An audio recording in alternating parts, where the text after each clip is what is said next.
Dinosaur ribs na goto dito sa Kuya Oliver's Goto. Let's go to Goto. 1,120 pesos lang yan ay tingin ko ay kasya na sa 5 katawa eh.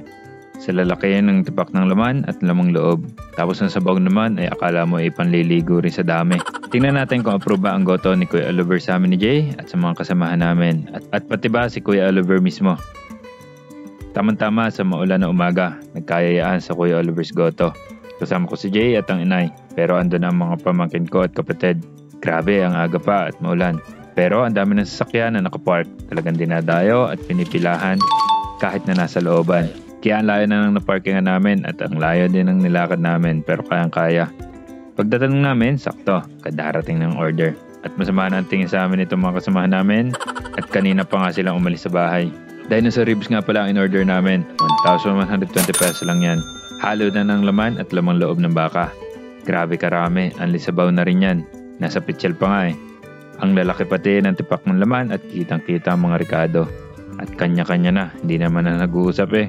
Ay kasarap nga naman, malambot at malasa kahit hindi na timplahan. Actually, itong Kuya Oliver's Gotohan, mga 12 kilometers lang mula sa bahay. At ang tagal na niya nag-viral pero ngayon lang ako nakapunta dito. Kasi sa mga vlog na papanood ko, napipila ka na sobrang aga.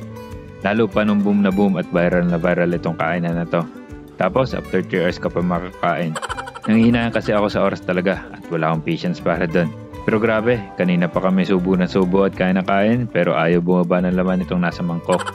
Ang dami-dami pa rin. At ito na nga, ribs ng dinosaur. Grabe kalaki niyan minsan. Baka mamaya ay sirit ang dugo ni Call of Duty. Hindi, joke lang. Normal na ang BP ko palagi. Kaway kayo, tagasan kayo.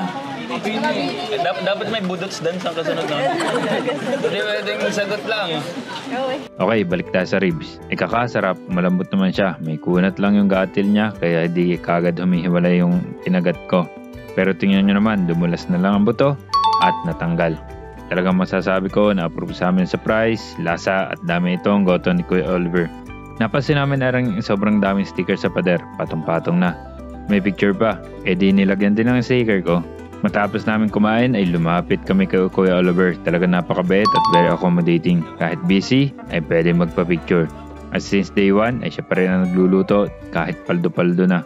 Kaya na-maintain ang kalidad ng luto at dahil accommodating, na-maintain ang customer na first try at mga suki syempre. Tingnan mo naman karami ang piniprepare. Mga single orders at katulad ng order namin na dinosaur ribs. Tapos ang kaldero ay kalalaki baga. Hindi tinipid sa Ricardo. Nakailang ganyan kayo sir na kaserola sa isang araw?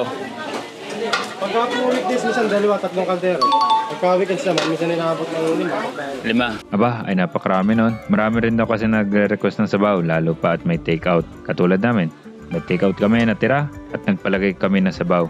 Nang dumating ang ina at si Jay, nagpa-picture ulit kami. Ay talagang laging game si Kuya Oliver, hindi suplado. Kaya approve na approve din si Kuya Oliver. At may mensahe siya sa mga Call of Duty. Magandang araw mga Call of Duty. Shoutout kayo sa inyo lahat. Sinsay na kayo din yung hindi pa natimos. At katapong kayo. Thank you po. At masasabi ko naman na sulit talaga ang kain din eh. Ang dami pa namin tira. Tapos nirepilan pa ang aming sabaw, kaya ox na ox. Kayo ba mga Call of Duty? Natry nyo na dito? Comment kayo sa baba. Yun lang. Peace.